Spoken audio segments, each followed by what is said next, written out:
नमस्कार मित्रों, जोहार। मैं दीपक कुमार DRGP1 नया चैनल पर आपका स्वागत करता हूं।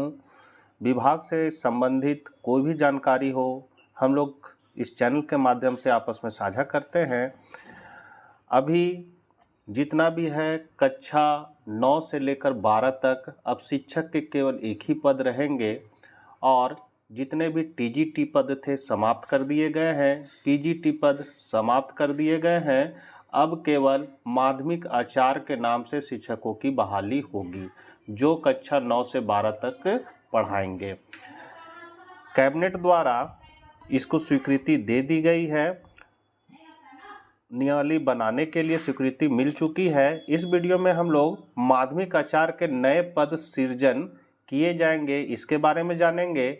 साथ ही हाई स्कूल और प्लस टू में 80% पदों पर सीधी नियुक्ति होगी, क्या क्या क्राइटेरिया रहेगा इस चीज़ को देखेंगे।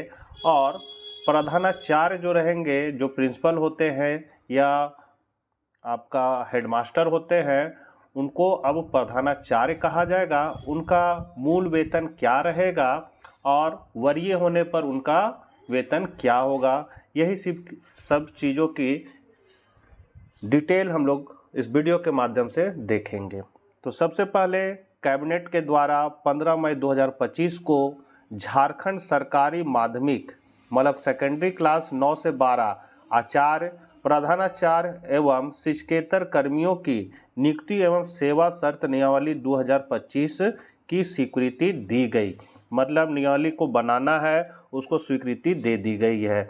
उसके बाद खबर आया है कि माध्यमिक आचार्य के नए पद सृजित किए जाएंगे। तो कैबिनेट ने सरकारी माध्यमिक स्कूलों कक्षा 9 से 12 के लिए आचार्य, प्रधानाचार्य और शिक्षकेतर कर्मियों की नियुक्ति और सेवा शर्त से जुड़ी नई नियमावली 2025 को मंजूरी दे दी है। यह नियमावली नई शिक्षा नीति 2020 के आधार पर तैयार की गई है। अब 10-2 की पुरानी व्यवस्था की जगह 5-3-3-4 के ढांचे पर स्कूल शिक्षा प्रणाली को पुनर्गठित किया जाएगा। मतलब यहाँ जो कह रहा है,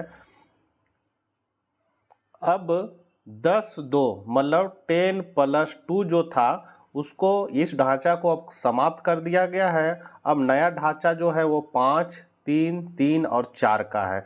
इस ढांचा के द्वारा 5 साल है कि आपको प्राइमरी स्कूल में बिताना है और ये सब ऊंचा क्लास में आपको बिताना है। इस तरह से ये ढांचा काम करेगा 5-3-3-4। अभी जो माध्यमिक शिक्षक अर्थात TGT और विद्यालय शिक्षक मतलब प्लस 2 के शिक्षक PGT संवर्ग है, उन्हें समाप्त करने की प्रक्रिया शुरू की जा रही है।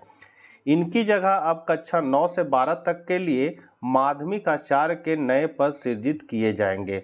नए नियमों के तहत अब computer science, artificial intelligence, coding, cyber security और डेटा साइंस जैसे आधुनिक विषयों के लिए भी आचार्य नियुक्त किए जाएंगे। मतलब जो भी शिक्षक बहाल होंगे वो आचार्य कहलाएंगे। इसके अलावा दिव्यांग विद्यार्थियों की ज़रूरतों को ध्यान में रखते हुए उनके लिए विशेष आचार्य की नियुक्ति का भी प्रावधान किया जाएगा। मतलब अंधा के लिए हो और भी किसी चीज़ दिव्यांगता के लिए यदि हो शिक्षक, तो उनको हम लोग विशेष आचार्य के नाम से उस शिक्षक को जानेंगे। आगे है खबर कि हाई स्कूल और प्लस 2 में, कहने मतलब हाई स्कूल से प्लस 2 तक जो शिक्षक की बहाली होगी वो 80% पदों पर सीधी नियुक्ति होगी और 20% पद जो है वो आरक्षित की जाएगी। किसके लिए? तो प्राइमरी मिडिल स्कूल शिक्षकों के लिए। कंप्यूटर की जानकारी इसमें अनिवार्य रहेगी। अब पूरा डिटेल को यहाँ देख लेते हैं। तो राज्य के हाई स्कूल और प्लस 2 स्कूलों में अब एक साथ शिक्षक की नियुक्ति होगी।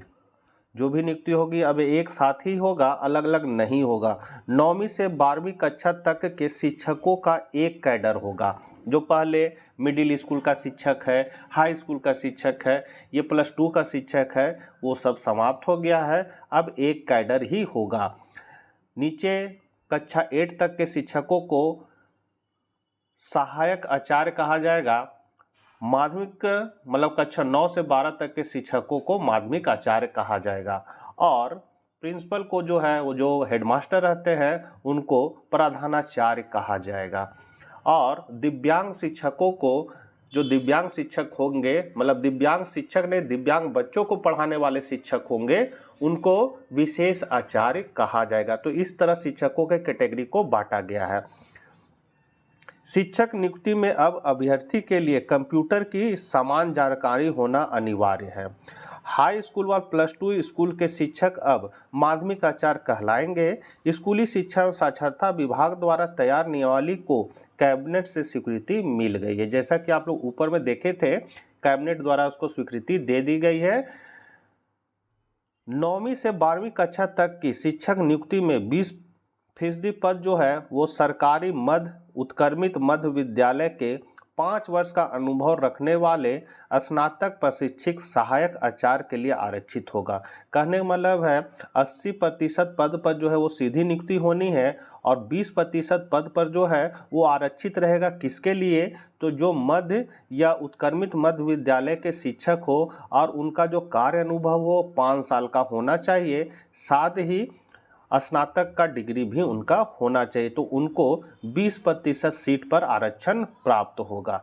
जबकि 80% पदों पर सीधी नियुक्ति होगी। सहायक आचार्य के लिए आरक्षित पद अगर नियुक्ति में नहीं भर पाता है तो इसे सीधी नियुक्ति के लिए आवेदन जमा करने वाले अभ्यर्थी से भर दिया जाएगा। यदि 20% पद पर खाली रह जा रहा है सीट, 20% पद, तो उसको सीधी नियुक्ति वाले अभ्यर्थियों से भर दिया जाएगा। उल्लेखनीय है कि अब तक हाई स्कूल व प्लस टू विद्यालय में शिक्षकों की अलग अलग नियुक्ति होती थी।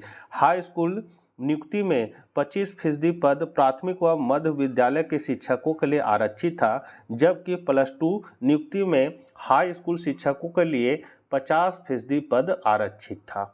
अब एक साथ नियुक्ति होने से केवल मध्य विद्यालय के स्नातक प्रशिक्षित शिक्षक को ही 20% आरक्षण मिलेगा। नियुक्ति के लिए आवेदन झारखंड कर्मचारी चयन आयोग द्वारा लिया जाएगा। मतलब जो नियुक्ति ली जाएगी, जो एग्जाम होगा वो जेएसएससी द्वारा किया जाएगा। कैसे कैसे एग्जाम होगा तो यहाँ पर दिया हुआ है थोड़ा सा कि मध्य विद्यालय में 5 वर्ष के अनुभव वाले शिक्षकों के लिए 20% पद आरक्षित होंगे। 500 अंकों की होगी परीक्षा, मतलब टोटल जो होगा 500 का होगा। कंप्यूटर का ज्ञान होना आवश्यक है। फिर है कि माध्यमिक आचार्य नियुक्ति परीक्षा 500 अंकों की होगी। पहले पेपर की परीक्षा जो है वो 200 की होगी। जो आपका सिलेबस बनेगा वो इसी आधार पर बनेगा कि 200 नंबर का आपका पहला पेपर होगा और 300 नंबर का आपका दूसरा पेपर होगा। जो आपका मेन पेपर है वो 300 नंबर का होगा और जो मेरिट बनेगा वो दूसरा पेपर से बनेगा। दोनों पेपर के लिए परीक्षा का समय 3-3 घंटे का होगा। पहला पेपर क्वालिफाइंग होगा जिसमें 33% अंक लाना अनिवार्य होगा, मतलब पास करना उसमें जरूरी है, तभी आपका दूसरा पेपर चेक होगा, अन्यथा नहीं। प्रथम पत्र की परीक्षा में समान ज्ञान कंप्यूटर संचालन की जानकारी सहित 100 अंक और हिंदी एवं अंग्रेजी भाषा की परीक्षा 100 अंक की होगी। मतलब जो पहला पत्र का सिलेबस रहेगा उसमें समान ज्ञान रहेगा और कंप्यूटर से संबंधित क्वेश्चन रहेंगे 100 नंबर का, और 100 नंबर का हिंदी और अंग्रेजी का क्वेश्चन रहेगा। तो यहाँ हिंदी अंग्रेजी विषय से क्वेश्चन रहेंगे, मतलब टोटल हो जाएगा आपका 200 नंबर का। इसके अलावा दूसरे पत्र में जिस विषय में नियुक्ति होगी उस विषय की परीक्षा ली जाएगी। जैसे यदि हम भूगोल में अगर हमको नियुक्ति लेना है तो जो 300 नंबर का होगा वो परीक्षा मेरा भूगोल विषय का होगा। पहले पत्र में 33% अंक नहीं लाने वाले अभ्यर्थी के दूसरे पत्र का मूल्यांकन नहीं किया जाएगा। मतलब अगर 33% पहला पेपर में नहीं आता है, फेल हो जाते हैं, तो उनका दूसरा पत्र का मूल्यांकन नहीं होगा। अब यहाँ पर है कि नियुक्ति के लिए न्यूनतम 50% अंक अनिवार्य, मतलब 50% अंक अनिवार्य लाना है। अगर मान लीजिए 500 का एग्जाम है तो 250 नंबर आपको लाना ही लाना होगा, और ST SC के को 5% की छूट मिलेगी। दूसरे पत्र के आधार पर बन जाएगा आपका मेरिट लिस्ट। तो परीक्षा में प्रश्न पत्र स्नातकोत्तर स्तरीय होगा। प्रश्न पत्र 2 के प्राप्त अंक के आधार पर मेरिट लिस्ट तैयार किया जाएगा। नियुक्ति के लिए अभ्यर्थी को कम से कम 50% अंक लाना अनिवार्य होगा। अनुसूचित जाति, अनुसूचित जनजाति वर्ग के अभ्यर्थियों को 5% की छूट दी जाएगी। अनुसूचित जाति व अनुसूचित जनजाति के अभ्यर्थी के लिए न्यूनतम अंक 45% निर्धारित किया गया है। अब है जिस वर्ष नियुक्ति उस वर्ष अगस्त से उम्र की गणना होगी।